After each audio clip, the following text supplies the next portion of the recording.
welcome action fans, and thanks for joining us for another edition of All 90s Action, All the Time. I'm one of your hosts, Scott Murphy, and in this special Season 2 bonus episode of the podcast, we are looking at 1998's Ronin. Why Ronin, you say? Well, just like last season, we picked the bonus episodes because they have some connection to the main season and are also films we would not cover in one of our main seasons. The connection in this one being that the star of this film, Robert De Niro, starred alongside Stallone together in last week's film, Copland. Anyway, now that's explained, let me introduce my co-host, who as always is 1/3 of the Bloodhound Picks podcast, screenwriter, and a man who knows a thing or two about a good MacGuffin. It's Mr. Craig Draheim. Thank you for having me, and I think after this season, if you don't mind, I'm going to pass out now. It's one of the great lines from the film. We'll talk about that more, for sure. Now, before we get started, a little bit of background on the movie. Ronin, unusually for an action film, premiered at the Venice Film Festival on September 12th, 1998, before debuting in US cinemas on September 25th, 1998. It was directed by the legendary director John Frankenheimer, whose notable credits include the likes of The Birdman of Alcatraz, The Manchurian Candidate, Black Sunday, Seconds, a whole bunch of other stuff. Although he had been having something of a rough patch throughout, well, basically most of the 80s and 90s, and this was kind of a comeback film for him. The original screenplay was written by J.D. Zeek, who doesn't have very many credits on IMDb, but I did note that he wrote the direct-to-video Steven Seagal effort Pistol Whipped. So there's something for you. Also credited on the screenplay for doing some rewrites is playwright and screenwriter David Mamet, who you may know for the likes of Glengarry Glen Ross, The Untouchables, The Spanish Prisoner, etc., etc. Although he wrote it under a pseudonym, Richard Weiss, and that is because of basically a credit dispute. He felt that he should have been the top bill writer given the amount of revisions he did, but the studio, however, disagreed with him, so he wasn't happy about that, so stuck it under a pseudonym. Review-wise, it currently holds a 7.3 out of 10 on IMDb. That's a new series record. 67% on Rotten Tomatoes, based on 66 reviews.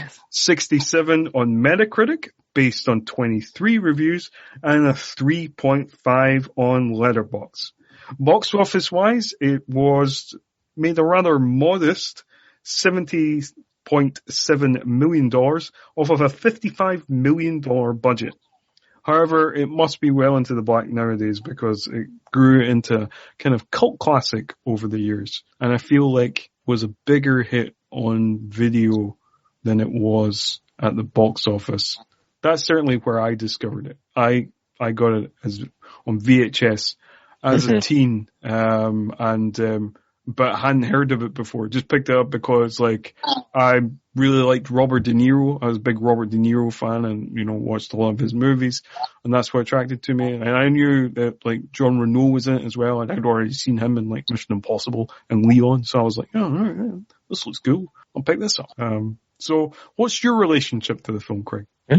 So I know right before we started recording was talking about, so I've seen it in chunks a ton because for some reason anytime there's any cable station will go through a Ronin phase. It feels like once a year, and but I'll see it in pieces. So throughout the years I've seen the whole movie many times in pieces, but I think because I can't remember, I think this may be the first time I actually watched it from beginning to end in one sitting. So well, like I say, obviously because I picked it on video, I've watched it a few times. I watched it but I've not watched it in a long time because obviously kind of in my 20s I kind of sold off like my VHSs. So I've not caught it. I don't know. It's got to be at least a decade, if not like closer to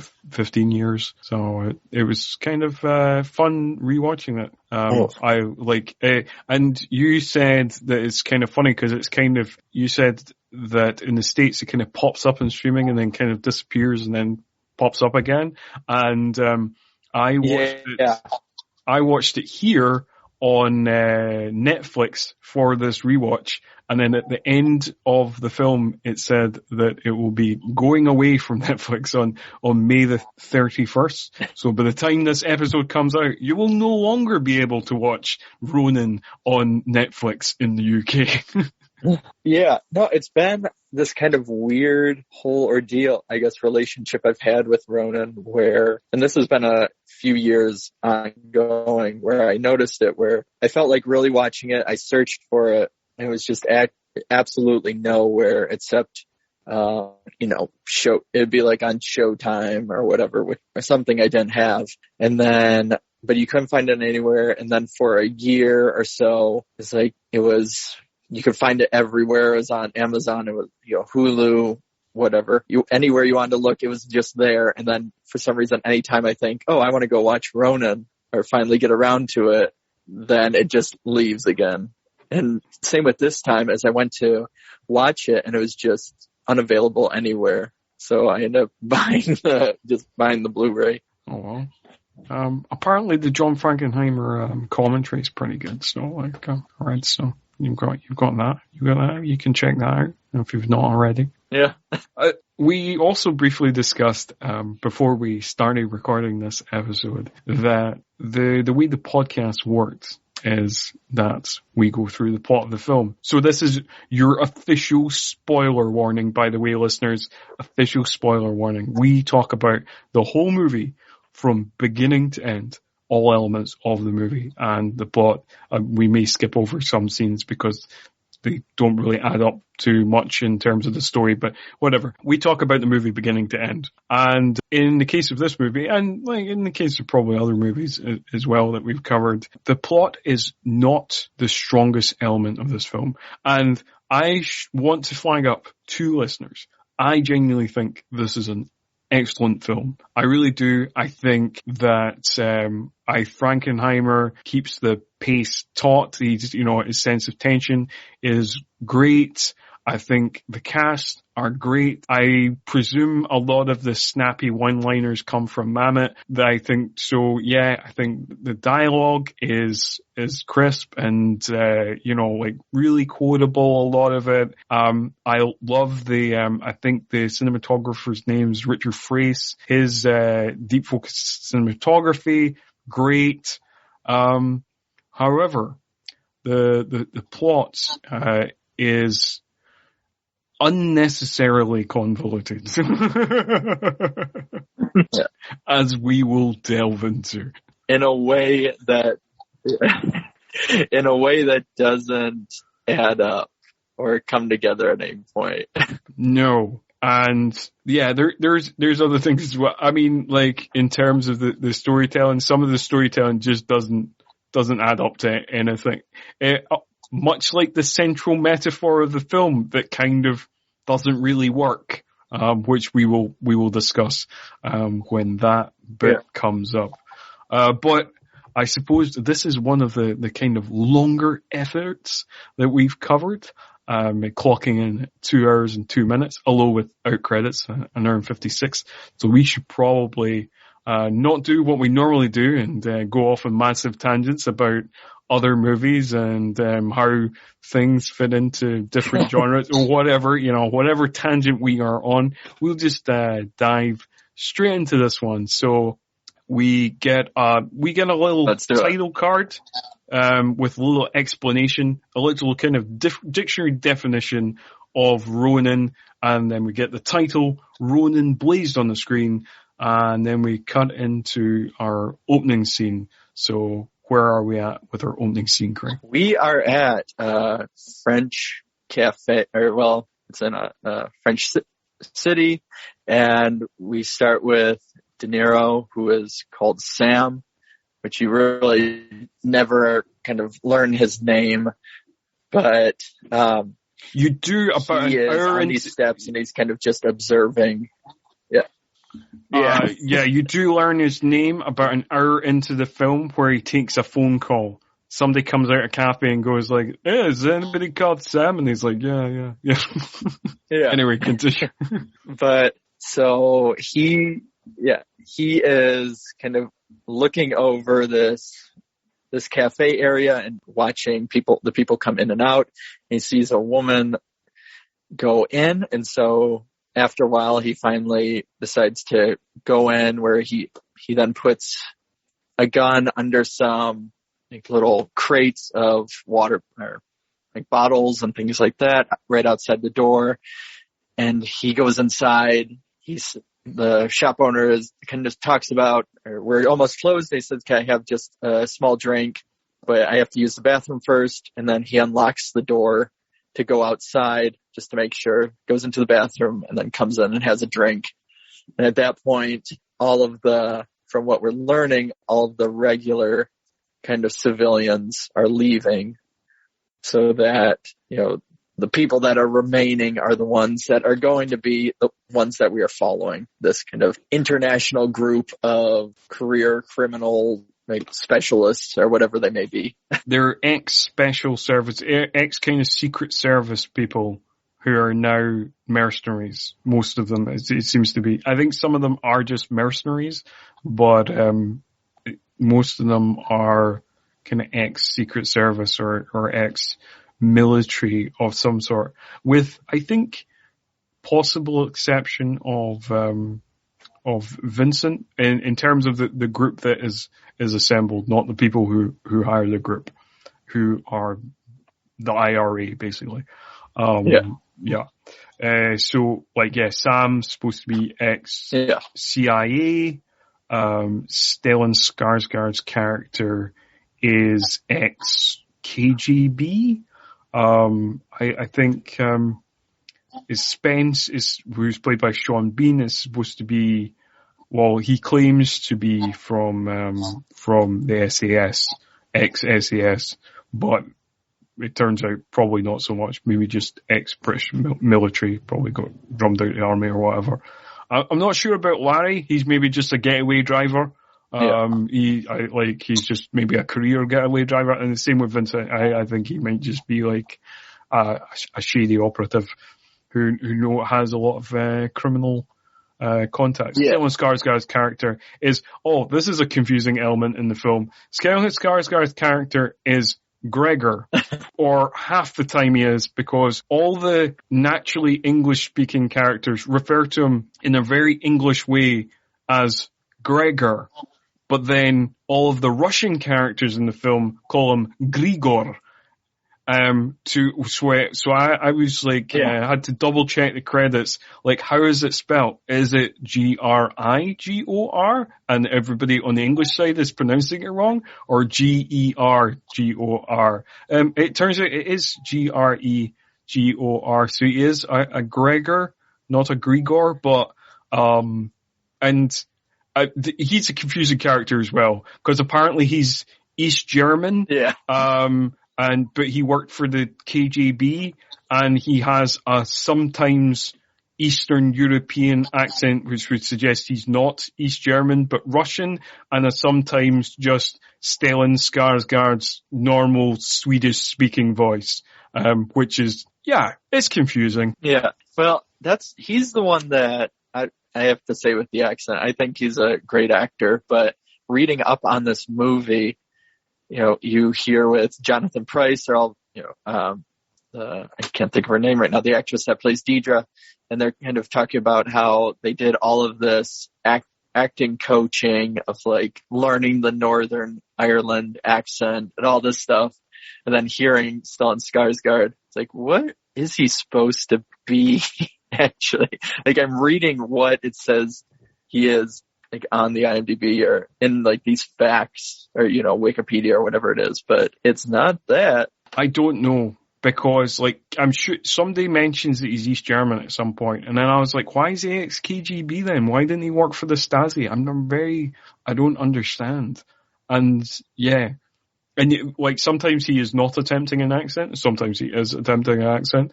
I would say that the actress who plays Deirdre is Natasha McKellen. Yes. Yeah, I'm not sure how to pronounce that. Macklon, I think it is. And yeah, her. I mean, yes, apparently she did a lot of work with the dialect coach, but it is a particularly ripe Northern Irish accent, which is as probably not the best representation of a Northern Irish accent that she does throughout the movie, kind of like this, which is not actually very much. I think this is about as good as an impersonation as she does, and that's, I mean, anybody from Northern Ireland listening, I'm not pretending that this is a good Northern Irish accent. Yeah.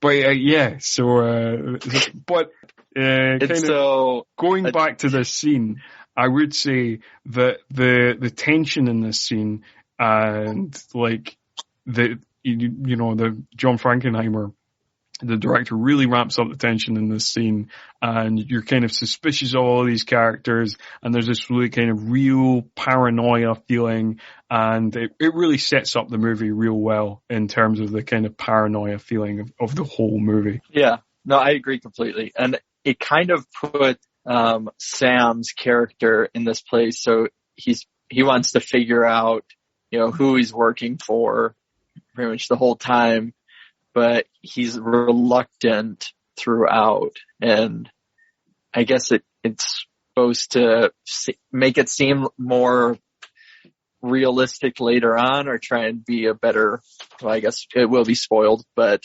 for what's about to happen and what he is actually trying to accomplish. But yeah, it's kind of this, he doesn't want to go in the truck. It shows that he's already kind of starting to butt heads with them, but he goes in the truck anyways because, and he won't even give the reason why. He says, well, you know why, which, they all assume is for the money, but we learn different later on. And then we kind of get a scene like one of those classic, I feel like this was kind of common in the 90s, have one of those kind of classic scenes that are often they're often in like heist movies or kind of crime movies and stuff like this, where we kind of meet the gang and we have like some fun banter, and it's like much like the kind of assembling the group in like Reservoir Dogs or whatever, like we get a scene in a warehouse where like the plan is told to them, and we get some fun bickering, and we get some fun between Sean Bean's character Spence and De Niro's character Sam. There's a bit of a kind of like Brits versus Yanks kind of banter back and forth. Yeah, no, I agree, and it's a lot of fun, and you really can see the David Mamet scripting in a lot of these opening parts, because very little information is actually given. I mean, throughout with Sam's character, he gives very little information of who he actually is or why he's there or whatever. Or even from Deidre, it's basically on a what you need to know basis. I'm not going to reveal anymore. And that's kind of how it goes on throughout. But yeah, it's fun kind of seeing this, because they're all trying to almost get a read on him, and he'll give these little jokey quips that they're peppered with like actual knowledge to show that he knows what he's talking about. But then, he'll go in to say how like the interrogation, they ask, well, how'd they finally break you with interrogation? And he kind of says, oh, it's a grasshopper. And, he just talks about that they gave him an alcohol drink, or, there's little jokes like that. I think are a lot of fun with it. Yeah, because like one character is like, oh my God, what's a grasshopper? And he's like, well, it's, 2 parts gin, 1 part creme de menthe, like just lists off the ingredients of a cocktail. And there's some real fun character moments here, and you kind of get this sense of Sam being this very experienced guy of like these sorts of situations, and the way he's kind of testing everybody out. It's kind of pushing people's buttons, and there's that great scene between him and Grigor, where he pushes the coffee cup over, and Gregor catches it, and then so that kind of signifies to the audience that, oh, well, he's been introduced as the tech guy, but obviously he was like field agent as well. He's not just the nerdy tech guy after all. Yeah. And it even pops up later on where he talks about how he wants to like be out there in the field, or he wants to do something. Like, it seems like that's not really his place as the tech guy. He's just kind of there. Is it? Which, we learn more later on, but. Yes. Oh, and I think in Sean Bean, I think works really well in it, of kind of this cocky character where, he's obviously the younger one out of them that, thinks he knows it all, but he's obviously the most nervous. And then this is where we start to see, even though there is a romantic relationship, which we'll talk about shoehorned in, this is where we get to see the real kind of relationship start blooming between Sam and Vincent, because where Vincent, even though he's kind of this handler, or he's getting them all this stuff in France, he seems like he's he has a code just like Sam does. Yes, and their bromance is way more convincing than the actual supposed romance that happens in the movie. Like, I am more convinced that Sam has love for Vincent than, we'll just say it, like, it ends up being the love story between him and Deirdre, which we can basically skim over, but we will talk about it in further detail as those scenes arrive. But after those two scenes that are very clear.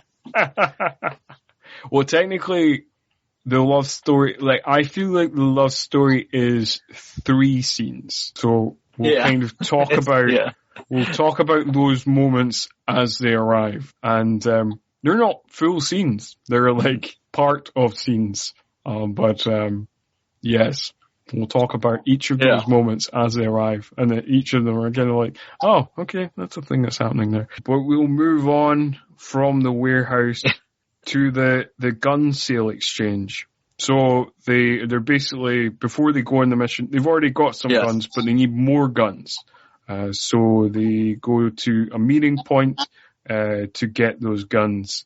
But, these things you can't just buy a gun in a movie, apparently. These things got to go sideways. So tell us exactly, Craig, how it goes sideways. So it is Sam, Vincent, Spence and Larry, and they pretty much pull up, and it's this whole kind of next to the river exchange, which we've seen before, where the one car flashes their high beams and then turns them off, and they slowly go towards each other, and they get out of the car, and so do the other group. They're kind of checking the guns, and because Spence apparently is the weapons expert, he decides that he's going to be running it, and really nobody else is going to argue with him. Just let him do it. But you can tell that he's nervous and he's shaking, and he goes up there, and the guy basically opens the trunk. He's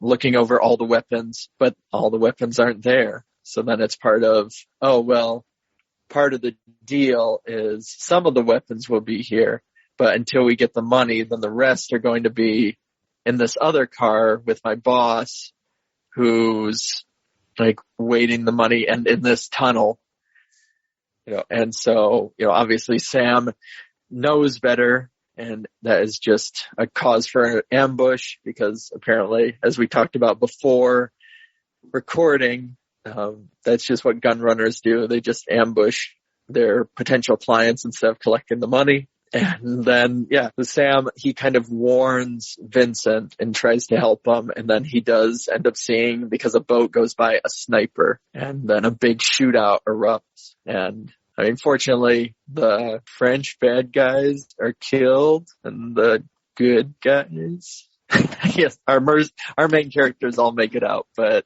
the main It's protagonist. this whole kind of gunfight and the useless, and the useless French police officers show up too late, which is a thing I wrote in my notes actually, is that like French officers in this movie are just never there on time, or they're like, pose no threat at all. That's absolutely, it's weird because like this movie is so tense in terms of like the kind of paranoia of like people being double crossed and, you know, this kind of back and forth between these various terrorist groups who are after this case, the central MacGuffin in the film.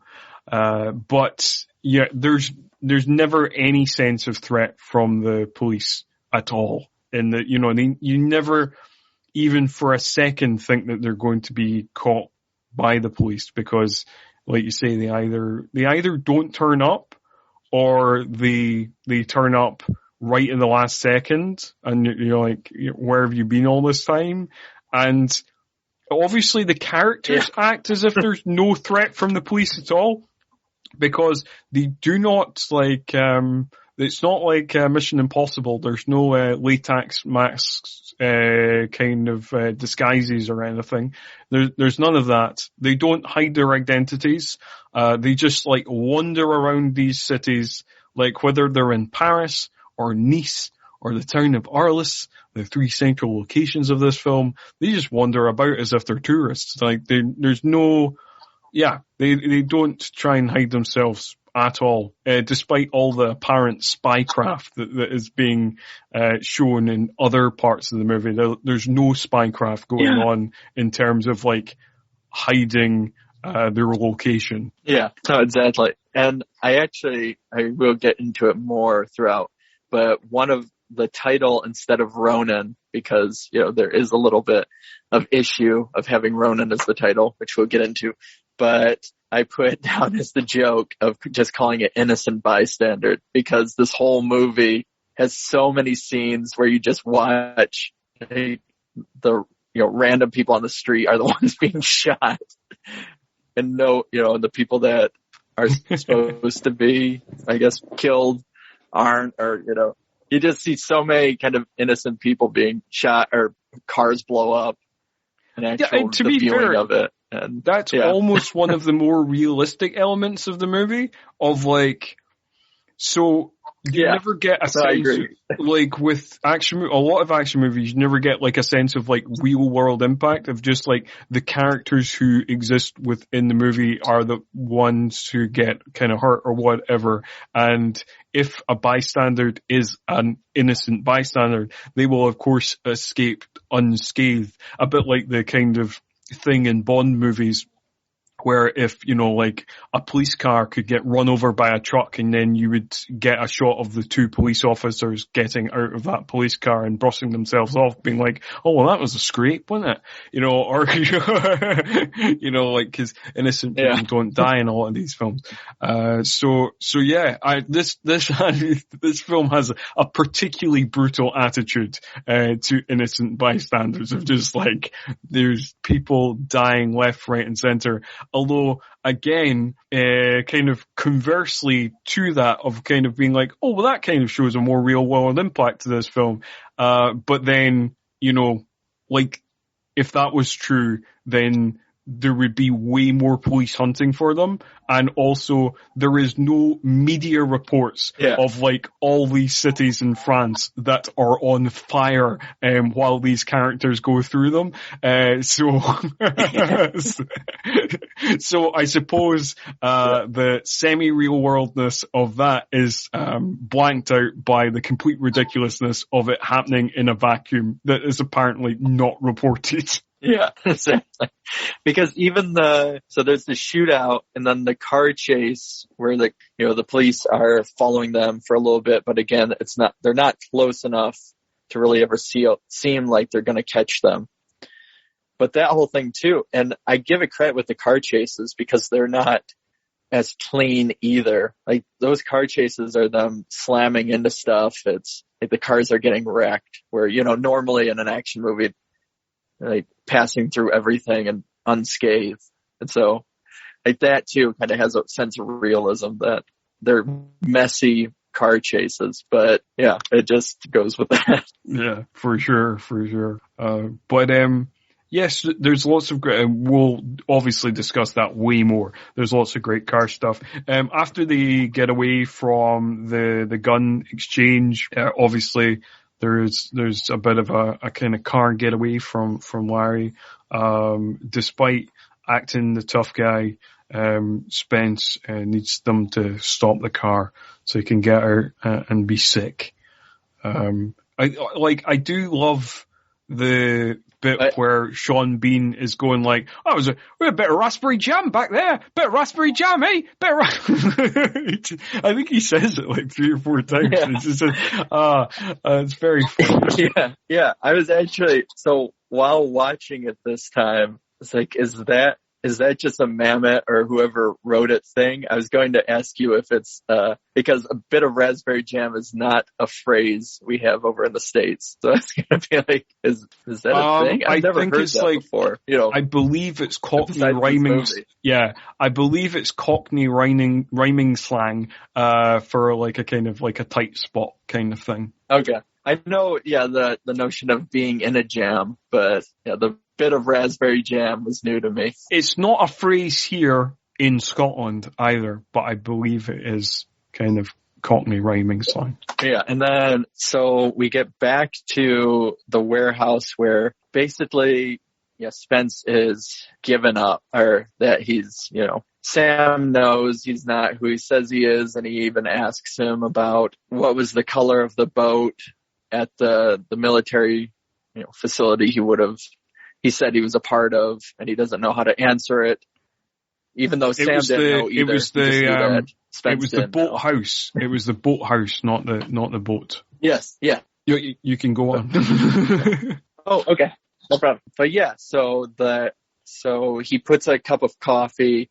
and ends up spilling on Spence and kind of catches him off guard, and Sam is able to disarm him and basically say, I was able to ambush you with just a cup of coffee, because the whole lead up to that was Spence saying, okay, well, here's the diagram of what we're going to do, and we're going to set up a man here, and then we're just going to shoot at the cars, but the 2 men are basically opposite of each other on the different sides of the street. So Sam is saying, so we're going to go into this ambush, and you're going to have us shooting directly at each other. And yeah, he could just tell completely that Spence is not who he says he is.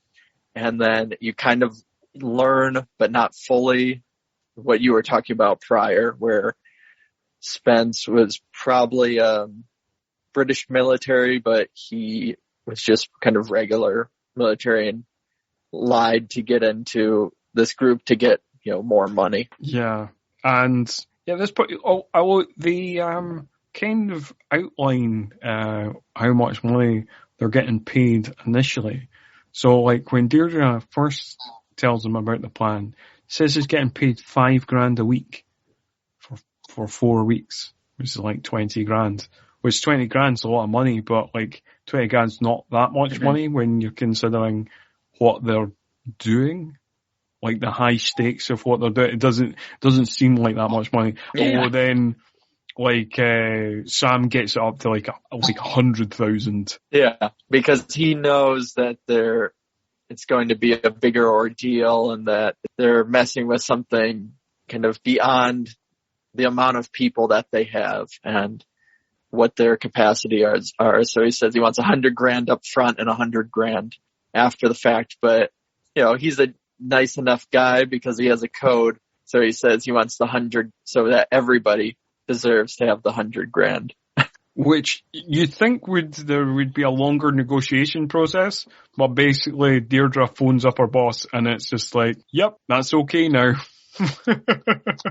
Yeah. And, this is when Spence is basically, he's just let go and told to not forget about them, but try and contact them again because they won't forget about him. And so, and then they say, you can leave after we're gone. But I know that whole bit, I'm not sure, I don't know where I'm going with it right now. I had a brain fart, but I know, oh dang it. I forgot where I was going with that whole bit. But yeah, so Spence is basically like, that's why I was reading up on it. Mm-hmm. I know John Frankenheimer, he talked about Spence was either supposed to die or he was supposed to be arrested by the police. So I think there was that they didn't know exactly what to do with Spence originally, because it was, kind of seems like it was a work in progress with that character. There's a few moments like that, and there's a few character decisions that were kind of made at the last minute, it seems, with the film, for sure. There's one much later on, like right at the end. But, I read the same thing about, possibly Spence being like killed off or arrested or something. But he just gets to walk out the movie, which is unusual because you'd think, oh, this is Sean Bean. He's obviously going to get murdered. But no, he just gets to walk out of the film. Yep. And I had actually misremembered this movie. What I'm realizing, actually, as we're talking about this more... Mm-hmm. Oh, how so? Oh, just in terms of, I thought Sean Bean did actually die. Just because, that's just the association in my head, I suppose. I just automatically made that assumption of, doesn't Sean Bean die in this? No, it turns out he does not. Yeah, no, I did too. Yeah, and I thought, as we were talking about before recording, that he was a villain. For some reason in my head, I was like, oh, he's working with Greg, or they're just in it together. But no, he's just, kind of this young kid who gets booted. That's it. Yeah. But what I was saying is I'm realizing, talking about this film over the ones we've talked about prior, is there is so much plot. And this is kind of what we're getting into, of normally in these episodes, it seems like we talk about very briefly, oh, this happens. And then our reaction, where this seems like it's like, okay, so this character is doing this thing and Sam is now negating that. And this one is now kind of double crossing them here, but he's not. And it's just, so for those of listening, they get to kind of see the process of this film if you haven't watched it yet. Yeah, for sure. Cause yes, we kind of have to go into a little bit more detail of cause a lot of the films we talk about, we're kind of breaking down action sequences and stuff as opposed to strictly the plots, because often the plot's quite perfunctory. But in this one, it's just it's like a maze of things happening and people double crossing each other all the time. So we have to kind of deal with that. Yeah. Yeah. So at this particular juncture in the movie, so basically they move after this. Yeah. Oh, you go. So at this particular juncture in the movie, they cut to Nice. And then there's more kind of planning in a dingy hotel room where there's lots of kind of planning scenes, any kind of classic kind of heist movie. There's a bunch of them. We've already had one in the warehouse, and now here's one in the hotel room, and and then there's a kind of couple of kind of scoping out scenes.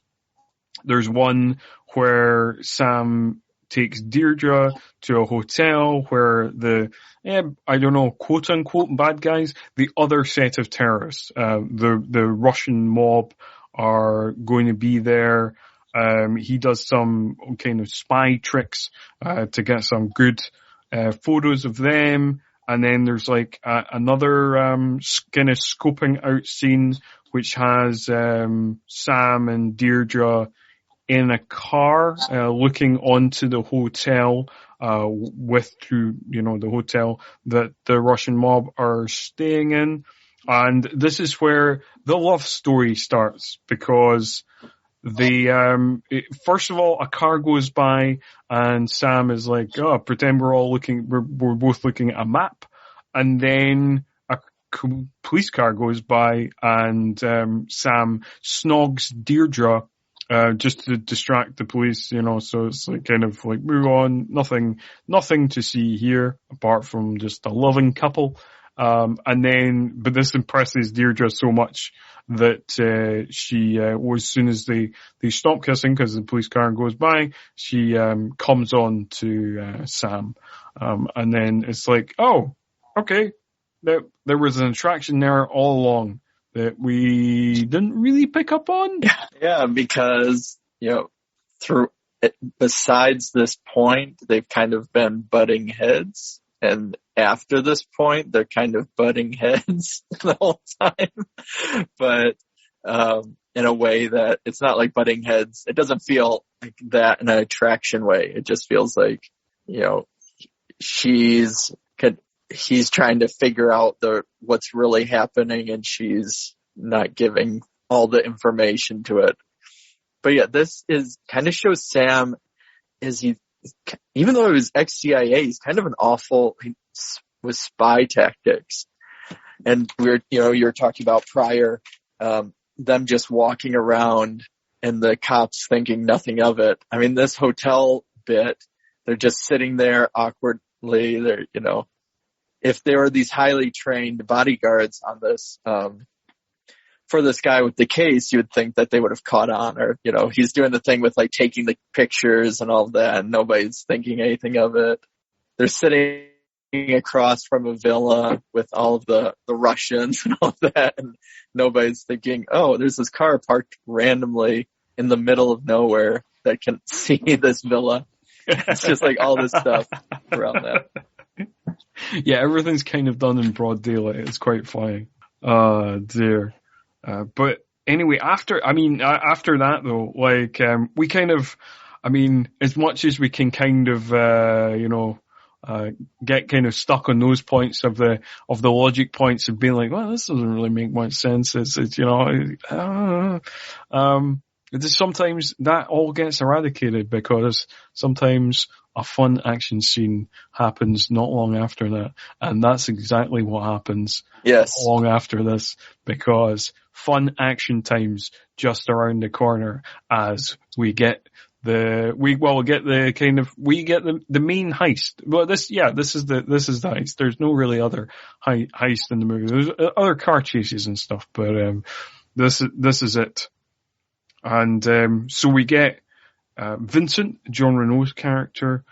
He has a little kind of device that can change the traffic lights. So he stops the traffic. And then they're not the most subtle of bunch. Sam just blows up a car. Yeah. Yeah. Again, they're just having this firefight in the middle of, like, there's these cafes and people are being shot up. This is central Nice. Smashed into tables but then it gets, and it gets into it's a fun car chase, that whole section. Yeah, it is a fun section. So he blows up one car, and then there is a gunfight, and then, like, we get a kind of series of car chases. De Niro, Sam and Vincent are in one car, and they chase after another car. And one of the craziest things that I read about, in the making of this movie is, Frankenheimer was really, really wanted to do kind of everything practical. So there's lots of practical stunt work on this. So the second car that Sam blows up, like when he comes out the sunroof with the bazooka, like there's somebody in that car. There's like a stunt driver in that car when it explodes and flips forwards. Some of the stunt work in this movie is absolutely nuts. Yeah. Oh, yeah. Hopefully they got paid a good amount for that. Yeah, I'm sure they did. Well, yeah, hopefully they did. Cause some of the stunt work's absolutely crazy. And then we kind of cut to, we're kind of cutting back and forth. So Sam and Vincent take out the car that they need to take out. And then there is another two cars. And this is where Larry comes in. Now, we've also got, this is, yeah, there's many moving pieces we have to deal with in this movie, isn't there? So Deirdre and Gregor, they're in a van, and he's doing tech stuff, and he's, connected to a satellite so he can see where all the cars are at, and gives everybody their positions of where they need to be and, what to do. So he tells Larry when to come out on the two cars that he's after. So he takes out one car, he just drives right through it. And then he chases after the target car that has the case in it.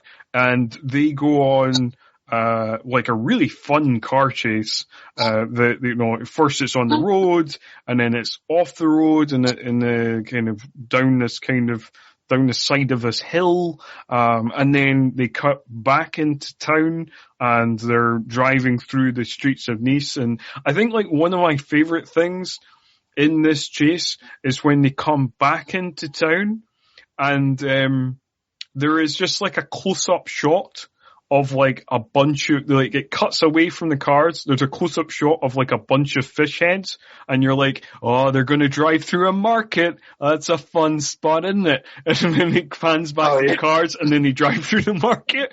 Love it. Yeah. And they don't it's not just like one car. They have 4 different cars smashed through that market. Oh, and that is like, that is the kind of the most Bond moment of the movie, because like in the background of the shot, you get the reaction of the market stall owners of like, one's just like holding their, hands on their hips, and one is like throwing their hands up in the air, and it's just like, classic stuff. Yeah. And so they're finally, so Larry's able to get ahead of them because they're going down different alleyways, and he then basically smashes into them to get them to stop. So they're able to they basically just execute all of the people in that car. And Gregor's supposed to take the case. Yeah. Oh, we should point out, we should, before we go on. Which we see very clearly. Yeah, but we should point out before we go on with more plot stuff. Like, so Larry, he takes out the target car because of Gregor's instructions, and the target car runs into a restaurant, and we get more insane practical stunt work as I saw the little making of that you can watch on YouTube if you want. Just type in making of Ronin, and actual stunt drivers sitting at those restaurant tables that car drives into, and they just jump on top of the bonnet. Oh dear. God bless stunt people. Yeah. No, they need to be recognized with the Academy Awards. Oh, absolutely. Been a big fight for a long time. I mean, the stunt people, this is absolutely a movie that stunt people need to be recognized, because some of the practical stunts in this movie, just jaw-dropping. Yeah. So after all of that, then comes the execution of all of the people in the car. And then we see Gregor basically take the case, put it into a bag, and then then the cops are coming, the useless cops, I guess. And so he says, okay, you go on, hurry. And so he hands the case to Sam, a different case. And then Gregor is kind of nowhere to be seen as a car blows up.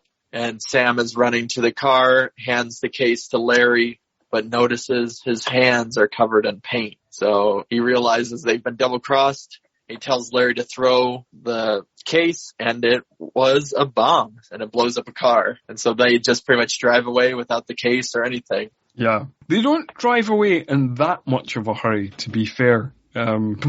Which is quite fun. No. Again, just the uselessness of the police. They're just so confident that the police in this universe are just rubbish. So they can just go at their own pace. It's fine. They just drive away relatively fast, but not crazy or anything. Yeah. So after they kind of realize they've been betrayed, they then mosey around away from the police. And they end up driving back to their hotel where now they're trying to figure out how to catch Gregor. And Sam happens to know, even though he didn't really want to reveal any of this information, he kind of says that he can find a way to triangulate Gregor's cell phone so that they can track him. And so that's what they end up going to do, is meet up with Sam's contact, who tries not to seem like they know each other at first, by even when Sam is asking for where's the post office, and the guy basically treats him like a stranger until, the guy gets in the car and they get closer, and then he says, "Okay, I thought you were gone. Okay, who do you need me to find?" And then, so that is kind of the whole setup for that portion of it, of tracking Gregor. Yeah. Hey, before we get the scene with De Niro meeting up with his old CIA pal, who, like, again, there's that fun rapport between Sam and Vincent, where, like, Vincent's like, who's that guy? And he's like, I knew him from high school.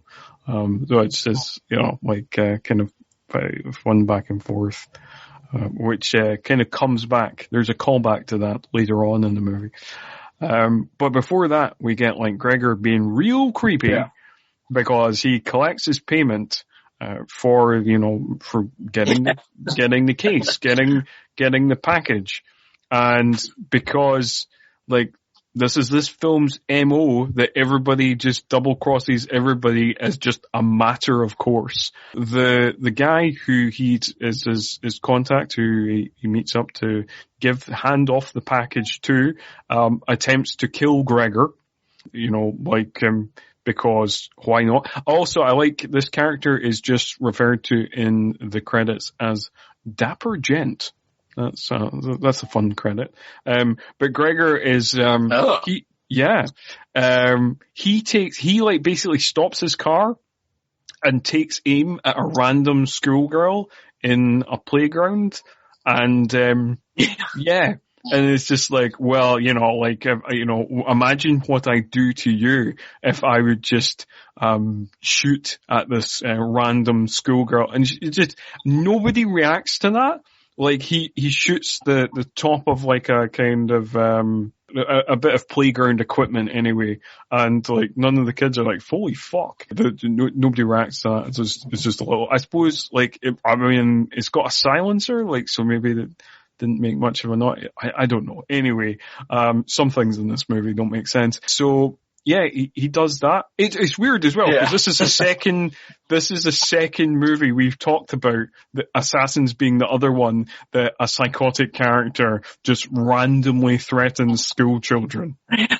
Yeah, because it's one of those scenes, and we talked about it before recording, where, some of my beliefs, about it are, again, I think it's a great movie. I love this movie, but watching it for this podcast, like, I could see the plot. Like, there's too many, I don't know, in a way there's too much going on that as we've been discussing, it convolutes everything.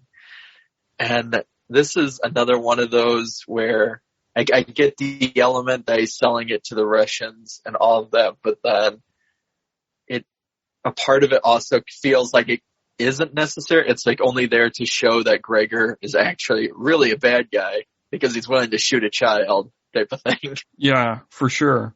And then, like, we don't get enough kind of backstory on things of just, like, we get, like, just a touch of backstory of, like, oh, he's obviously pissed off these Russian mobsters in some way, which leads to many questions. It leads to the main question being, like, why would Gregor do this for the Russian mobsters? Presumably for the money, I guess. But then why would the Russian mobsters trust this character who they obviously want to kill? And I don't know. Like, there's just there's just a series of questions it leads to. But anyway, that's what happens. And the guy who tries to kill Gregor ends up dead. Yeah, Gregor hits the accelerator and then slams on the brakes to get the guy to basically be off center with his gun in the car, so Gregor has enough time to grab his gun and shoot him. I mean, even in my notes that I've made for the film in the episode, it sounds convoluted. Literally, in my notes, I've written down Gregor collecting money for double cross, and then is nearly double crossed, but then kills that guy. Yeah. Dear. And that whole scene is kind of the movie in a nutshell, I guess. Is the best way to describe it. Yeah, it keeps tying itself in knots for very little reason. So after that this is when we get into them meeting the contact very briefly when they're at the cafe. That's right. Yeah. And, also, which, let's talk about prior. Yep. You can keep going. Oh, okay. Yeah. And then this is where we finally get to learn Sam's name, and you can tell that he was not happy that his name is given because up until this point, he's provided very little information to everybody that he's been working with. Yeah. And it's also at this point that we get, so a scene that we didn't mention because it is literally a 2-second scene. There is a scene earlier on in the movie where the character of Seamus, who is played by Jonathan Pryce, who is like Deirdre's IRA boss, he appeared and gave her some information.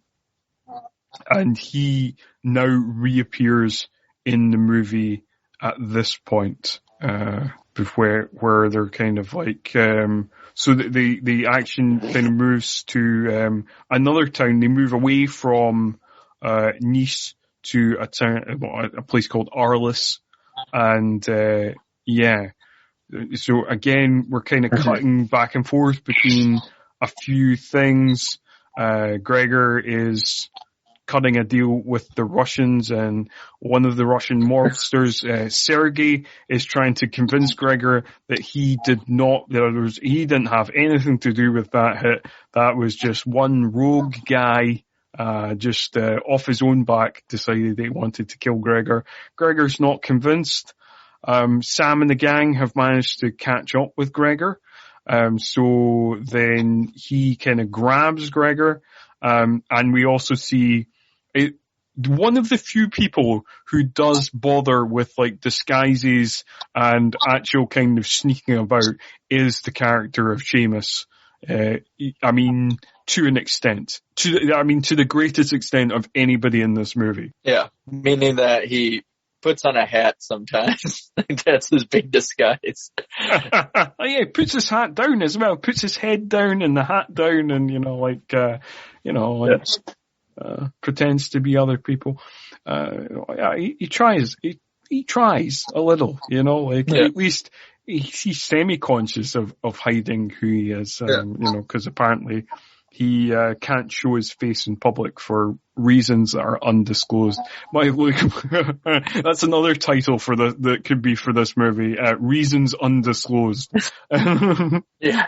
And then he goes, and so he ends up going up to Larry and pulling almost the same type of, I guess, shtick that they would have done to other people, of acting like a terrorist, and he's just talking to Larry, and you kind of know, well, something's going to happen, even though Larry is technically working for him.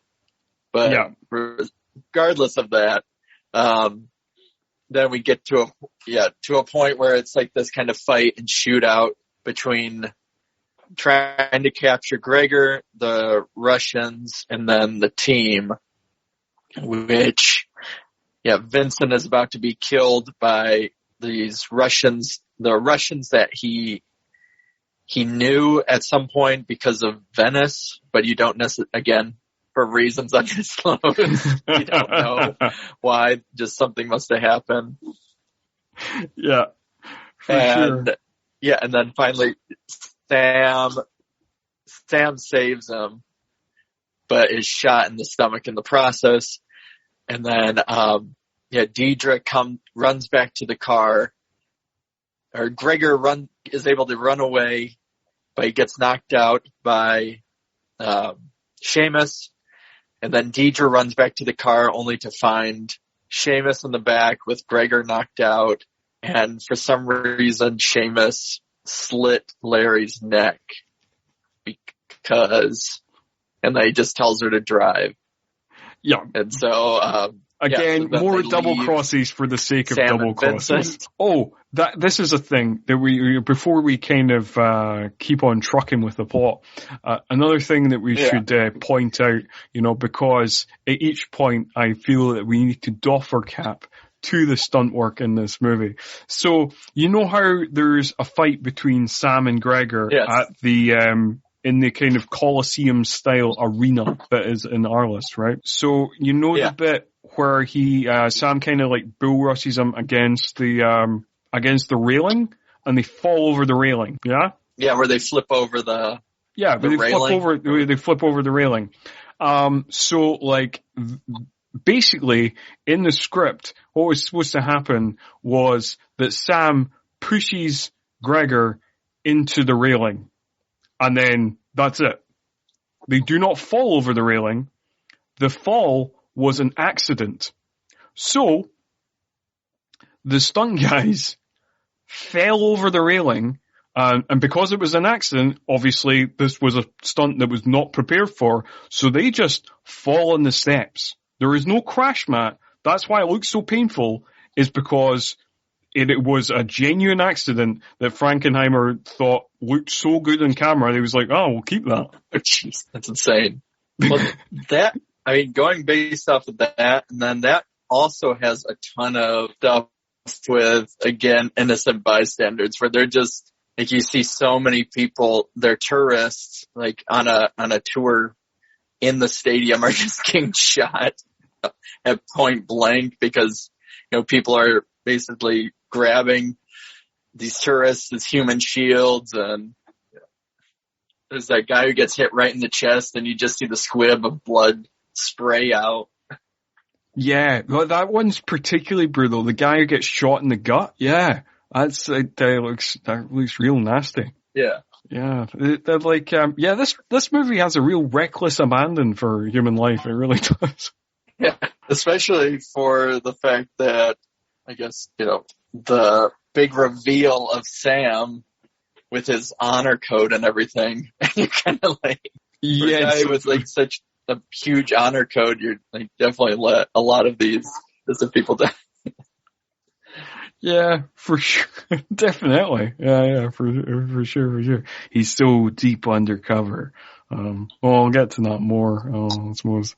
But then, so they drive away. Yeah, like you say, Larry got his throat slit, even though Sheamus technically hired them. So like, I don't know. And there's no reason for that either.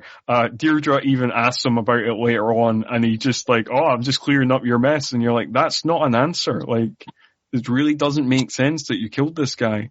Like, Gregor betrayed you. Larry didn't, like, what? Anyway, double crosses for the sake of double crosses. That's what this movie's all about. But then, so we follow, Vincent and Sam.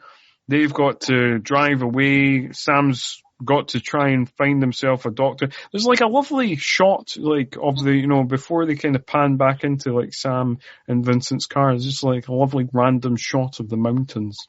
And like, obviously they watch some Steven Seagal films because you get that classic eagle call sound as well. Caw, And then also like, this is also the point in the movie where like, there's like this kind of Middle Eastern music sting that occasionally happens when Vincent's speaking. And it's the kind of Middle Eastern music sting that you often hear in kind of action thriller type movies that involve Muslim terrorists. Like it's the same music. They play the same music, it's that classic bit of music that's always played when they're in the mosque just before they're about to do the terrorist attack. Yeah. I don't know why that is. Yeah, no, it kind of feels weird. I remember taking note of it. I'll agree with that. But Yeah, the rest of the scores, I like the rest of the score. I just don't feel it fits. Like, that's the Middle Eastern kind of, I don't know where that really came from. It doesn't really seem to fit the tone of the movie. I don't know. But yeah, so Sam and Vincent are Vincent is taking Sam somewhere to get himself patched up. That's better than, trying to sneak into a doctor's office or a veterinary clinic and like boost supplies. And then during that same time, we're also getting where Deidre and Seamus are interrogating Gregor. And he said that the case he mailed it to himself. So it will be here, you're guessing, in a few days. But yeah, throughout that time, you're basically seeing them taking him to the post office. The package isn't there, and he's all bruised up and beaten up. So he breaks pretty easily for being ex-KGB, too. Yeah, he absolutely does. I think, like, it's the scene at, so Sam and Vincent, like, in their part of the plot that's happening now, they stop off at Vincent's friend's house, Jean-Pierre, played by veteran French actor Michael Lonsdale. And as also I mentioned before we started recording, I think it's worth mentioning that this film has not one, not two, but 3 Bond villains in it. Because Jonathan Pryce plays the Bond villain in Tomorrow Never Dies, who I actually can't remember the name of, but he's kind of a Rupert Murdoch type. And Sean Bean plays the bad guy in GoldenEye, who's like a kind of rogue ex-MI6 agent. And Michael Lonsdale, in this scene, played the bad guy in the 1979 Roger Moore Bond film Moonraker. And he has, I always remember his name because he has one of the best Bond villain names, Hugo Drax. Some Bond knowledge for you all there. There you go. And he also, in this movie, he brings about the only conversation to connect it to the title of the film. Yes. So he tells the story of the 47 Ronin, and he explains what a Ronin is. We got the definition at the start of the film, but like he explains further what a Ronin is and explains the story of the 47 Ronin. And he talks a lot about the warrior code. And so the story of the 47 Ronin is supposed to be like the central metaphor, like a parable for Sam's journey in the film. Even though it turns out that that's not true. No, not at all. Like, it's not connected at all. Because, like, they're supposed to be masterless warriors, and then you find out at the end of the movie, well, he's not being a masterless warrior at all. He does follow the warrior code, but, like, he's actually, no, it doesn't add up. And also, like, it's also like this weird thing as well, where like he gives a speech and you're like, oh, well, this is obviously the central metaphor for the film. And then like it has this kind of heavy foreshadowing as like, oh, obviously Sam is going to die. Spoiler alert. No, he does not. Cause you think it's clever foreshadowing, but by the end of the movie, you're just like, well, what was that about then? Yeah. I'm curious if there was more connection, if it's either they added the title after the fact, like later on, to make it, I don't know, to give it a different type of feel, or if in the original script there's more connection to like the Ronin element and a samurai movie element. I don't know, like, I feel like, even though actually reading stuff from John Frankenheimer saying that the key inspiration for the movie was actually the film The Battle of Algiers, which I've not seen, but it's supposed to be one of the best films of all time. But I feel like probably this is also a film I've not seen, but I've heard it as an influence.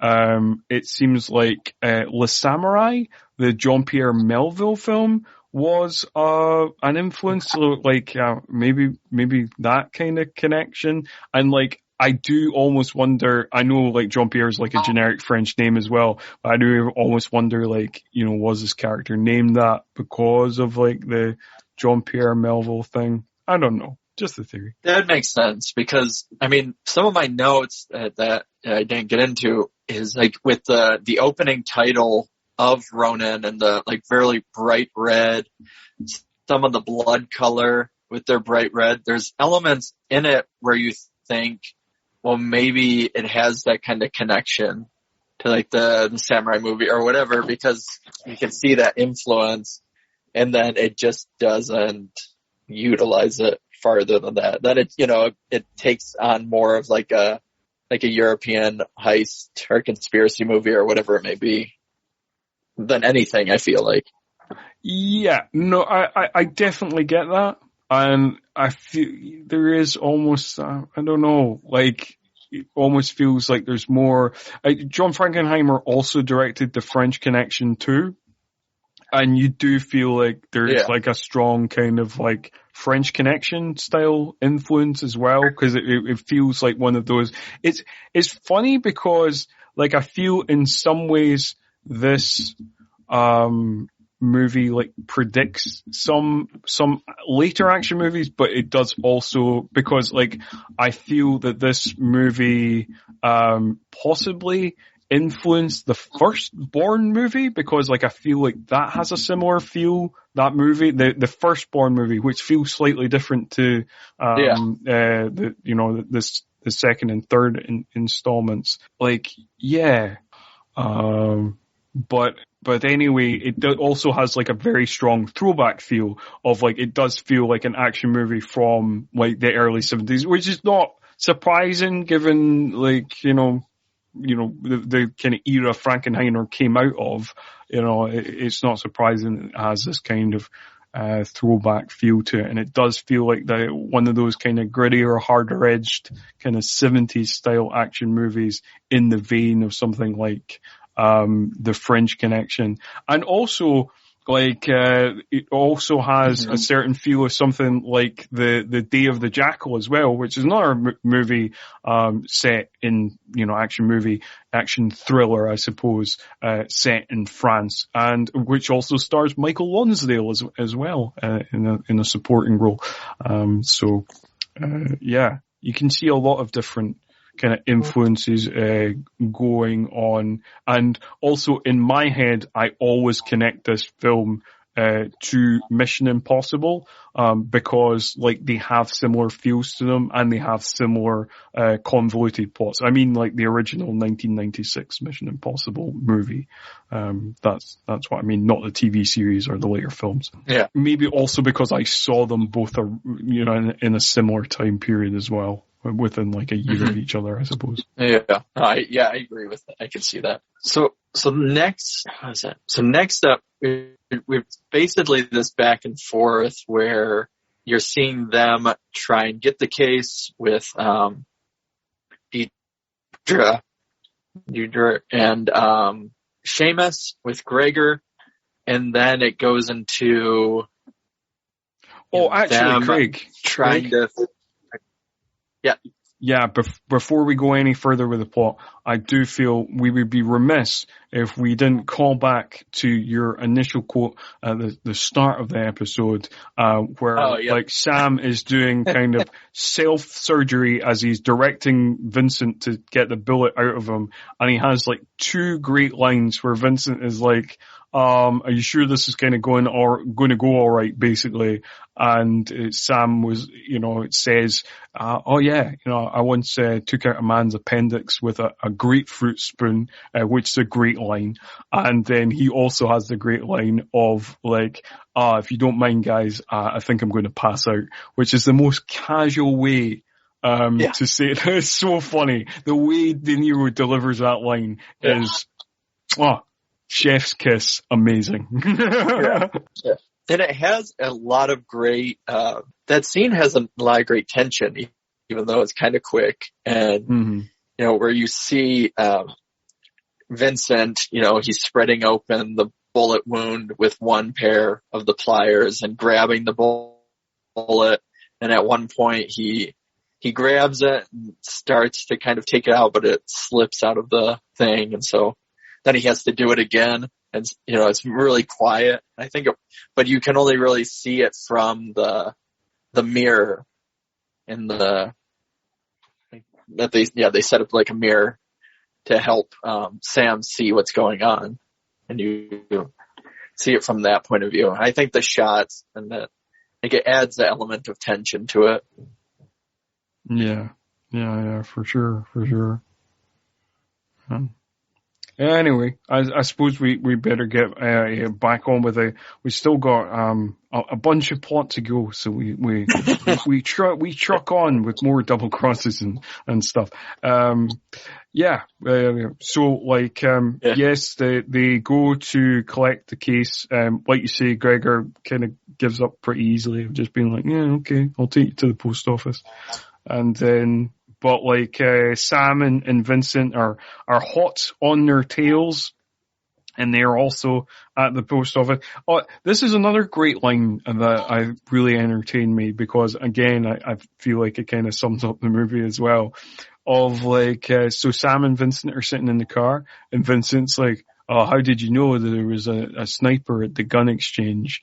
And Sam says rule number one that they taught us was when there is any doubt, there is no doubt. Which is one of those lines that's like, that sounds cool and philosophical, but then at the same time you think about it and you're like, what does that mean? like any time you have any gut feeling that something isn't quite right, you just assume somebody's going to kill you? Like, what?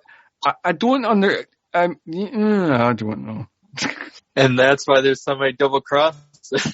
They can't work with each other. Yeah, because we just assume, double cross is coming. When there is any doubt, there is no doubt. Okay. Motto for life. Yeah. Well, and it has then the second, and then he says, well, where'd you learn that? Well, rule number 2. I can't remember. It's basically rule number 2. I forgot where I learned it. Yeah. That's basically it. Rule number 2 is you forget everything. Yeah. Which is why he's not very good at spycraft, because he's deliberately forgotten everything. Yeah. Oh dear.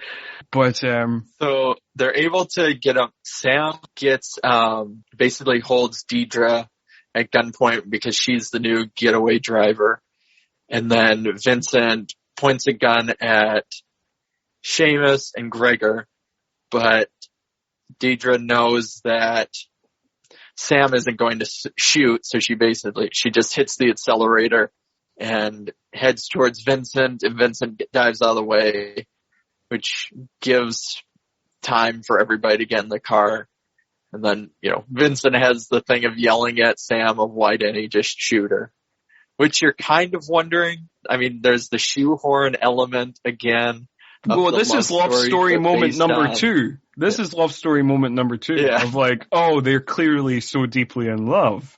That's why Sam can't shoot Deidre.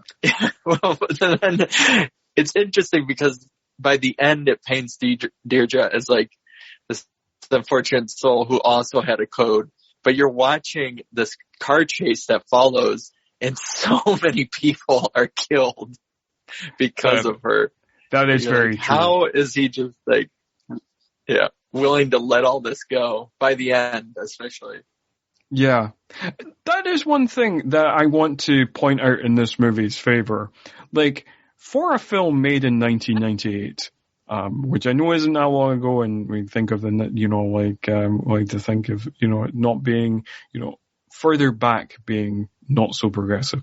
But anyway, for a film made at this time, it's relatively progressive in the portrayal of Deirdre, because she is not viewed by the movie as lesser than because she is a female character. It is not really brought up much there's no kind of like sexist banter with the character of like, like why are you handling this, or like, that would have been typical, for this time period, or typical for an action movie of just like, some kind of, sexist back and forth, where she has to bat off some sexist comments or whatever. She's just like treated as just one of the other characters, just like the guys. Like there's no real separation there, and that's I think that's kind of weirdly progressive for the time. It is, yeah, and I think it does. I don't know, it plays in a way where I know it happened with like Streets of Fire or Alien, or where it's where it feels like it was written, well, with the exception of the love shoehorn scenes that are in the movie, it feels like it was written like as like a kind of genderless role, like you were saying, that could have been played by any character really, or any person. Yeah. And I think again it's kind of unusual that she is like one of the key plot motivators as well. Like, like this car chase that, happens, is struck off by her, like, and yeah, she, like you say, it's like this kind of genderless character, that could kind of been played by anyone. It's not like the typical female character. And like, I know the kind of love story is kind of shoehorned in, but like, it doesn't take away from her character in a way that, as we've discussed in a lot of movies previously, where, a female character started off as, like quick-witted and courageous and, badass and stuff like that. But, and clever and, but then slowly gets, dumber and more useless and considerably less badass as the running time goes on. Like Deirdre stays kind of the character she is throughout the movie. Like her character has a clear arc of like, she never, changes in a way that doesn't make sense. Yeah, no, I agree. And I think, and she does, for a movie like this, it was that potential for her to like end up in the like femme fatale role, and it doesn't go that way either, which was nice. Yeah, that's true. For sure. Yeah, they don't use her sexuality in any way really. So it's a nice change of pace, and I think the film deserves kudos for that. But I suppose we should talk about the big car chase. Now, we already had one car chase that could easily be one of the best car chases in any movie of the 90s. But this car chase is possibly the best car chase ever put on film. And I'm not exaggerating on that. Literally, like, in the terms of like all-time great car chases, obviously the ones that are often brought up are the one in the original French Connection, the one in the Steve McQueen movie, Bullet. This, for me, is the best car chase I have ever seen in a film. So often the best car chases of all time, the ones that are often considered kind of top of the list, are from the original French Connection and from the Steve McQueen movie Bullet. But for me personally, I think this is the best car chase I have ever seen in a film. And I have seen both Bullet and the French Connection and a bunch of other action movies with some fine car chases in them. But for me, this is the creme de la creme. Yeah, I agree. I think it's just the kind of crazy stunt work in it. I mean, apparently they used 300 stunt drivers to do this big car chase that goes right through Paris. It's genuinely insane. There's so many kind of high spots throughout the car chase. It's filmed brilliantly. They're like they go through like a couple of different tunnels. There's like these kind of big pileups. There's like there's like a lorry that flips over and explodes, and they're weaving in and out of. I think it's like the kind of tight spaces as well, because they're like weaving in and out of this traffic. They're driving the wrong way down these kind of, these kind of, obviously, the roads are smaller in a European city to like a big American highway, which makes it feel more claustrophobic and kind of intense and stuff as well. And it's just, it's just real good stuff. Mm-hmm. But then I suppose after, I suppose it's kind of unfortunate because like the big car chase, this second car chase that goes through Paris is such an adrenaline rush that the climax of the movie is somewhat anticlimactic. Like, the car chase and certain other scenes in this movie have always been kind of emblazoned in my memory of watching it, a bunch of times in my teens and early 20s. And then, like, I never quite remember the ending. So yeah, okay. So this like last section of the film, it just gets like a little blurry for me, even though I've watched this a bunch, like I said, throughout my teens and 20s, but always kind of, it's a bit of a blur at the end of the movie, and rewatching it does, we're not quite at the end, but we're, at the kind of final section of the film. And this, final section, it's a bit anticlimactic, I suppose. Although it does have a hilarious bit of, plot mechanics, when we get, Sam and Vincent in the cafe. And I know you really want to take this one, Craig, so take us through that. Yeah, so they know by this point so this is when they start to learn it. So basically, they know that Gregor switched the cases, but he didn't have time to go get a specially made case, and they made cases apparently. I suppose, just quickly, I'll interject that we should say that the car chase ends with the car falling off a part of a half-made bridge, and that Gregor escapes with the case, and Seamus is presumed dead, and Deirdre is taken out of the car by some construction workers. So, just in terms of, so people know what's happening in the plot. And then we cut to, Sam and Vincent in this cafe figuring shit out, and back to you, Craig. Yeah. And a scene where all these other cars blow up so easily, and their car like falls off of a bridge, lands. But yeah, anyways, we won't get into that logic. Basically, they're sitting there and they're trying to figure out how do they find him now with the case, and that he switched the cases obviously, but these cases aren't just your normal cases. So he would have had to have it custom made. No, he couldn't have had it custom made. It would have been too long of a process since he was in the hotel the whole time. Wait a minute.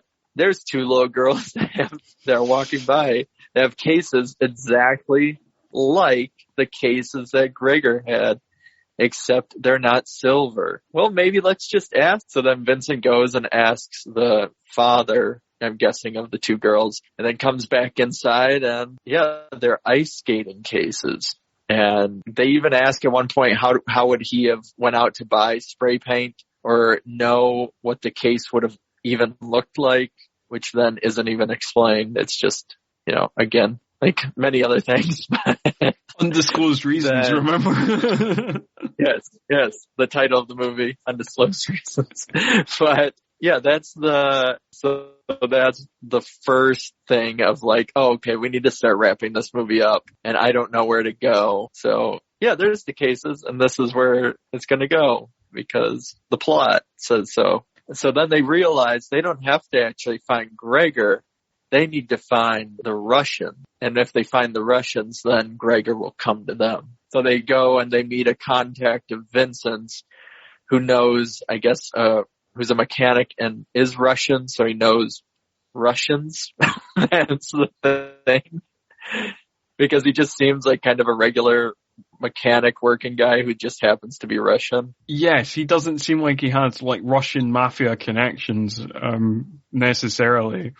But like Vincent has a contact. Like basically, we're it's not really explained. We just cut to this scene with this mechanic. So obviously Vincent knows a guy who knows a guy.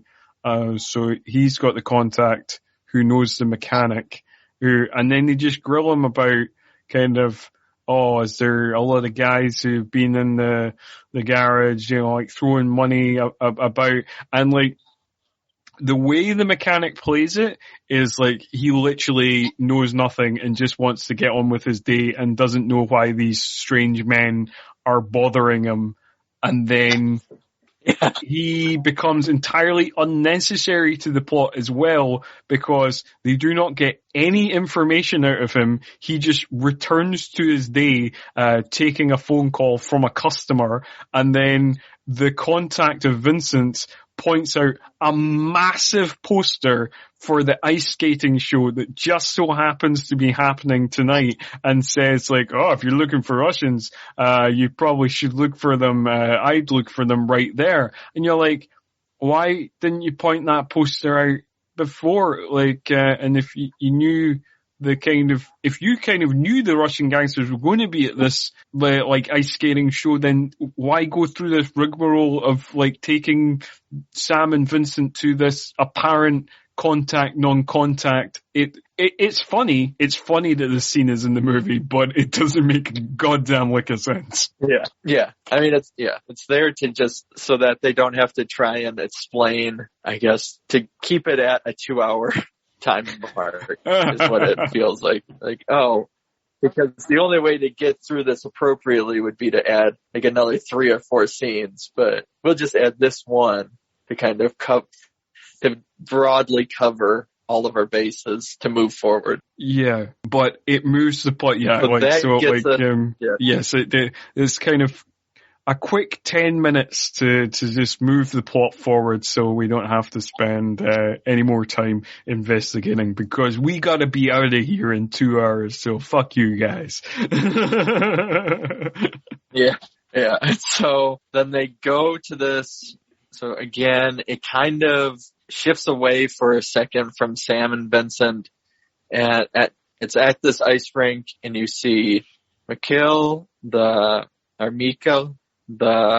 kind of Russian mob leader, and he's going to sit in his seat, and then, Sam and Vincent are watching him, and then he gets word that, there's somebody that wants to meet him, and he goes to see the person, and it happens to be Gregor, even though they were supposed to meet later on. Gregor wants to chat now. And Gregor basically gives this whole ultimatum saying, you have to give me the money. I just want my money and I'll give you this. But if I don't make this phone call in a minute, then I have a sniper who I've worked with many times and she's great and never misses.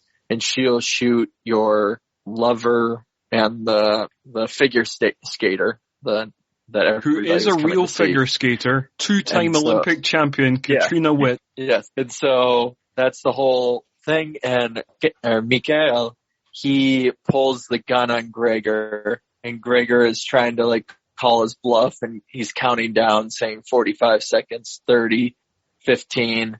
And it just, the bluff doesn't work because Mikhail, shoots Gregor when he gets to, I guess, the 0 mark and lets his girlfriend get shot anyways, just so he can keep the money and the case, I guess. But during this time, Sam and Vincent are trying to get back there because they know, but Sam has to knock out one of the guys. And this is where that callback was, where Vincent was asking a guy about if there was any Russians there, and the guy gives all this information, and Sam asks how he knew the guy, and Vincent makes the comment about, we're old friends from high school. Yeah. Although in this context, I was like, either that is correct, and they actually were, or he is using it in the same way that Sam used it, which leads me to the question, is Paris just full of ex-mercenaries or ex-Secret Service people? Like, just the whole city is full of them? Like, we just meet so many of them. It's just like, wow, that seems like, more than you would. But anyway, it's the kind of thing that you can get away with in an action movie. Yeah, exactly. Well, and I feel like Vincent's character, it'd make more sense if it was just somebody from high school, because the guy is just like a security officer or whatever.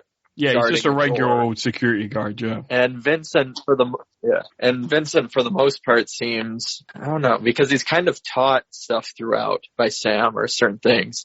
So it really feels like as you're watching it, that it's just kind of, he's hired to show these mercenaries or whoever around town and to make sure they get all the resources they need. But that's primarily it. I think that he's not, X whatever. Yeah. Yeah, that's a fair point. I did, like, one weird thing that I think comes out of this scene as well is, like, so when the ice skater, the character's called Natasha, when she's shot, and then, like, basically, obviously, we get the classic thing of, like, everybody in the arena is shocked and people are running out of their chairs and everything, and there's mayhem going on and the police officers are trying to interview people and stuff like that. Mikhail comes out the dressing room, the kind of back VIP area where he shot Gregor, and the police try to stop him. And then at that point, he takes out his passport and says, "I'm a Chilean citizen." And I was like, What's that got to do with anything? Like, does that make you less suspicious? Like, are you pretending not to be Russian? Like, why would that make a difference at all? Yeah. At that point, it doesn't seem like it would matter. It's like, yeah, but he'd still want to question you. It doesn't matter what citizen, it doesn't matter what country you come from. Like, and it's very random as well, where he's like, he just, looks Russian, has a Russian accent. He's like, I'm a Chilean citizen. Yeah. At least it should have had him speaking in the Spanish, or something. Yeah. I mean, still, it shouldn't make a difference, but at least I don't know. What I did there was I started out with a semi-Russian accent, but then I was just Sean Connery, for some reason. I think I was just thinking of Hunt for the Red October. If anybody wants to pick me up on my accent there, I don't know what happened there. It started out Russian in my head and just became Sean Connery for some reason. I'm Scottish. I don't know. And so it's obviously some sort of infection. Anyway, we should probably go back to the plot. So like this is where Seamus reappears. Yeah. And so you see a police officer consoling a little girl who's crying for her mom because everybody had, panicked and scattered out. And then, Mikhail and I guess his bodyguard are walking. And then the police officer is actually Seamus, who has this big burn on his face. And he shoots both of the men and takes the case. And then he basically runs off into the crowd, and Sam tells Vincent to keep track of him because he knows that Deidre is going to be somewhere nearby. So this is the final part of the love. Yeah, this is love story moment number 3, the final chapter. Yeah.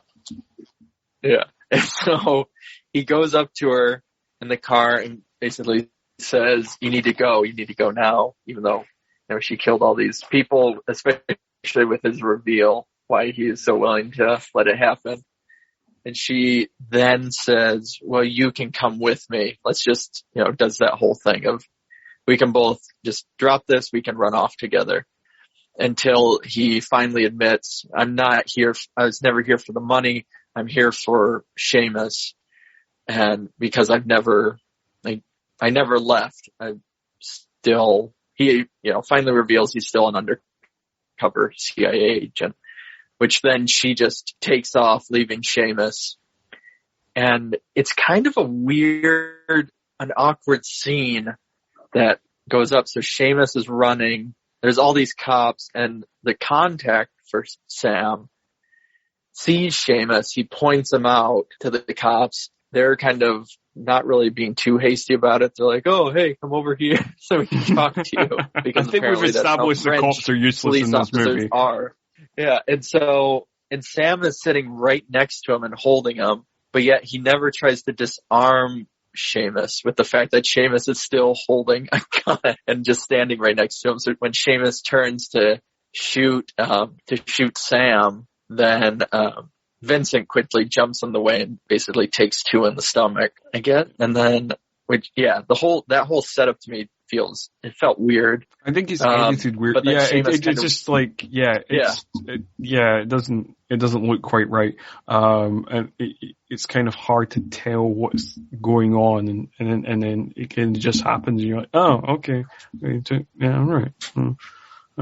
And then, so you're right, it's weird. But then, Seamus runs away and Sam gives chase. Yes, and they end up back in the ice rink, to which, they're kind of able to confront each other, but Sam is shot in the arm by Seamus, and right before Seamus is going to kill Sam, then Vincent saves the day and shoots Seamus, and then Vincent passes out. I guess is kind of what you see. Yes, that is true. And you're kind of like, oh, did he? It's kind of done to kind of make you believe that he's died. He's died in that moment, which he's not. But it's kind of you get 2 seconds of suspense of like, oh no, Vincent has died. That Vincent, Sam's true life partner. The story with Deirdre is just a disguise. Like this is a true relationship of the movie. Yeah, and so then what we get is basically a shot, just buildings, and you're kind of hearing from BBC worldwide that a peace agreement has been kind of made between Northern Ireland and the more well-known Protestant, Irish government in the south. Yeah, so and it's all kind of because of the fact that Seamus has been killed now. This is genuinely amazing when it tries to tie into so this movie came out in 1998, and it's real funny when this movie right at the end tries to tie it into the real world, where we find out that Sam and Vincent were responsible for the Good Friday Agreement. Which is the Northern Ireland peace treaty that happened in real life. I think it was the year before. I think it was 97 or earlier in 98. I think it was 97 was the Good Friday peace agreement, which led to the putting down of arms of the two sides. Or in Northern Ireland, the UVF being the Protestant terrorism group and the IRA being the Catholic one, and this kind of agreement, this peace treaty agreement, and so this movie just tacks this on at the end. And by the way, it was Sam and Vincent. They made that happen. Good Friday Peace Agreement. Well done. It feels real tacked on. Yeah. Now, the final scene, it's weird because it's giving you this whole information, and it seems like you see Sam's contact pull up in the car, and he looks into the diner, and there's Sam and Vincent, and they're talking, and the kind of news broadcast is still going on. And you think, okay, so that's how it's going to end. You're going to see them talking, and then they're going to go their separate ways. Like, that would kind of make sense, I guess, in a way, because you're not actually hearing what they're saying, or whatever. But then it basically then reiterates, I guess, what they would have said. So it's kind of odd, and I don't know if it's the cutting necessarily, but just the way that the scene is displayed. Well, but Yeah, it's Sam and Vincent, and they're basically, Yeah, they re-edited the ending. Apparently the original, Sam says to Vincent, well, I wonder if she's going to appear kind of thing, meaning Deirdre. So in the original ending, Deirdre does appear outside the doors of the cafe and is considering going in, but is then at the kind of door of the cafe abducted by the IRA, presumably murdered off screen. But apparently test audiences really hated that ending. And didn't want the character of Deirdre to die, so they cut that out of the movie. Okay. But that is the original ending. And apparently there is that makes a special edition that has that ending on it. I don't know if the Blu-ray you have has that's one of the deleted scenes. But apparently there is one of the special editions that does have that original ending as one of the deleted scenes or whatever, and it is the ending that Frankenheimer wanted, but he went with because the test audiences hated it so much, he agreed with the studio that they would have to go with something else, and that's what they go with. Yeah. Okay.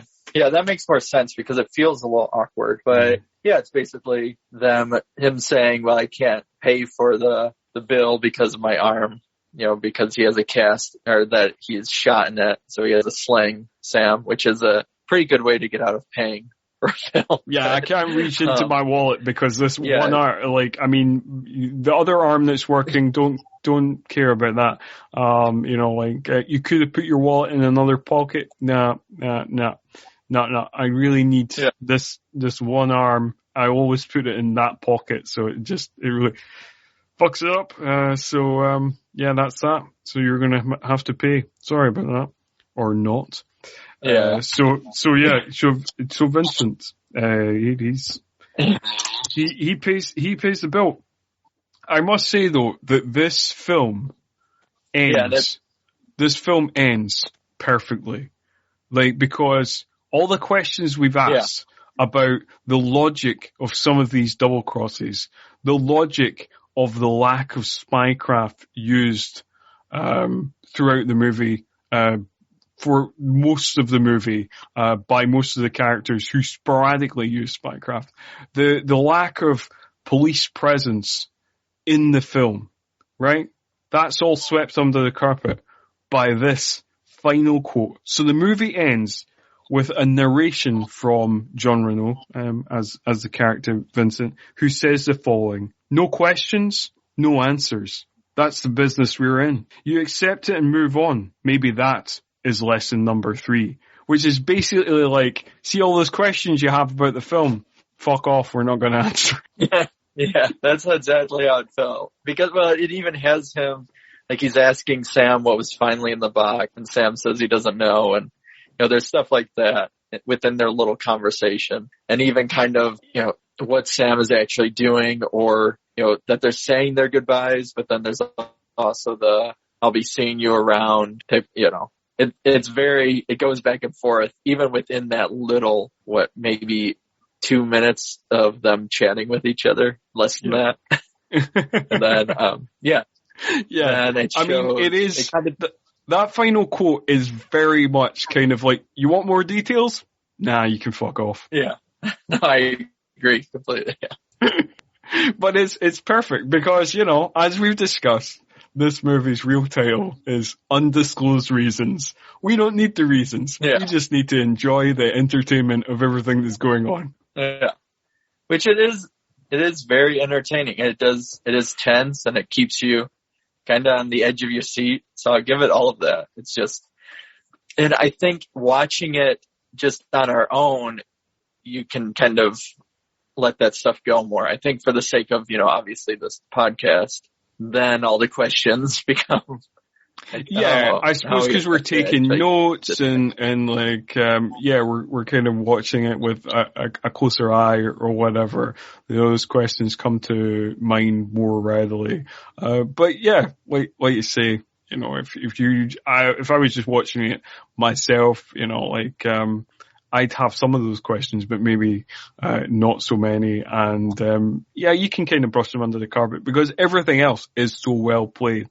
Like, it's a great cast. Everybody plays their role really well.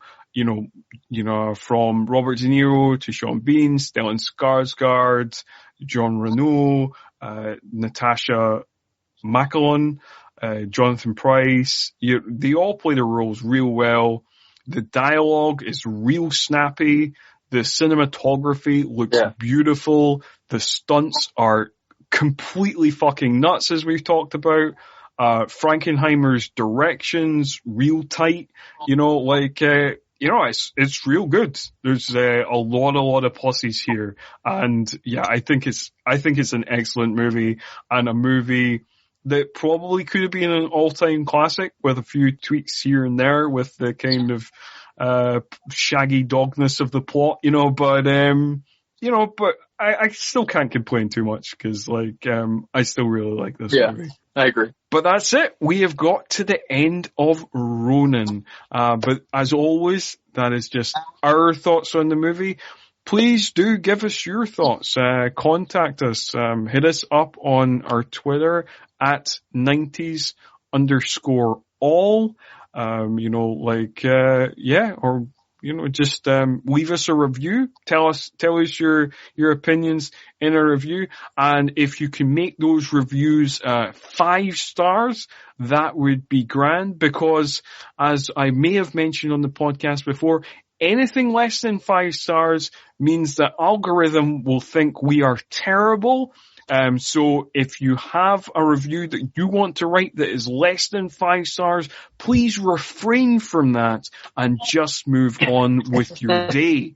But that is pretty much all for me. Is there anything you want to say before we head on out, Craig? No, it was a lot of fun, especially for this Stallone season, and then having obviously the Ronin bonus. It really kind of had a upswing versus the Seagal one where it went downhill. It started you missed out the best episodes in the Seagal one, and you came mid-season and it was just all downhill. Yeah, there was more peaks and troughs with Stallone. Yes, that is going to be us. Much like season 1, we will now take a 4-week break. It'll go by quick. Don't worry. It's only 4 weeks. And then after the 4 weeks are up, we will return with season 3, when we will be talking about the action films of Kurt Russell.